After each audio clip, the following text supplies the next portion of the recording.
Here by the former US Vice President Al Gore and, of course, climate champion.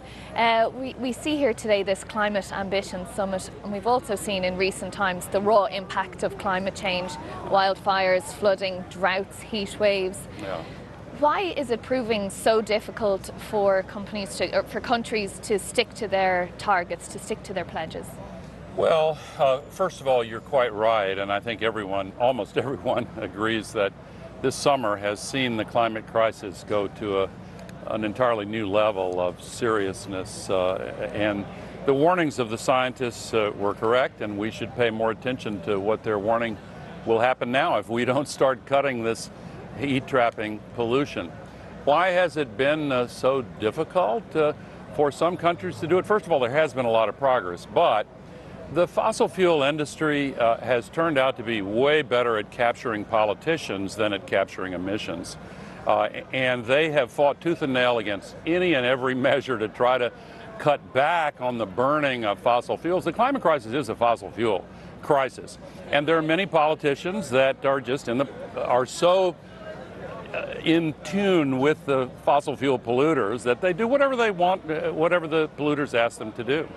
Well, just on that note, we saw today the British Prime Minister announcing a delay to many policies, including a delay to the ban on new petrol and diesel cars, supposed to be 2030, pushed back to 2035. What's your response to Rishi Sunak's action? Well, I have to say, first of all, I'm not a citizen of the United Kingdom, and I will leave that up to the people who are citizens of the UK, but speaking from a global perspective, if I may, it's certainly shocking and disappointing, particularly at a time when the rest of the world is struggling to move in the right direction, to have a leader of the UK, which has been in recent years trying to provide a leadership role, to turn back in the wrong direction. Again, this is for the people of the UK. I have heard from many friends in the UK, including many members of the Conservative Party, by the way, who have used the phrase utter disgust and contempt.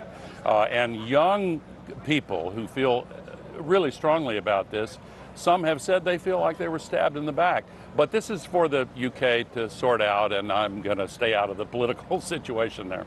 What does it say, though, about global unity and about the push for climate change when the UK, a global leader, has a permanent seat on the Security Council here, and the Prime Minister, instead of coming to discuss with the other nations how to fix this problem, stays at home and announces decisions delaying actions? Well, I think that many here would say they're quite disappointed by it.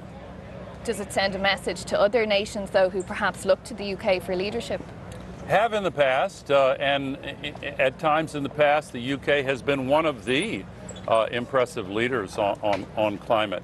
And so for those who have come to expect that from the UK, it's a particular disappointment, of course, and the timing is as well.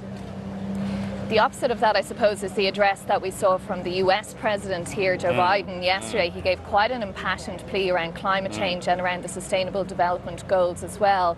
But it's action, isn't it, not just promises that are needed? Yes, and President Biden has the credibility to say what he did because, even though I haven't agreed with everything he's done, he passed the largest and best climate legislation that any country has ever passed in history. And it is beginning to bring about a very positive change in the U.S., and we've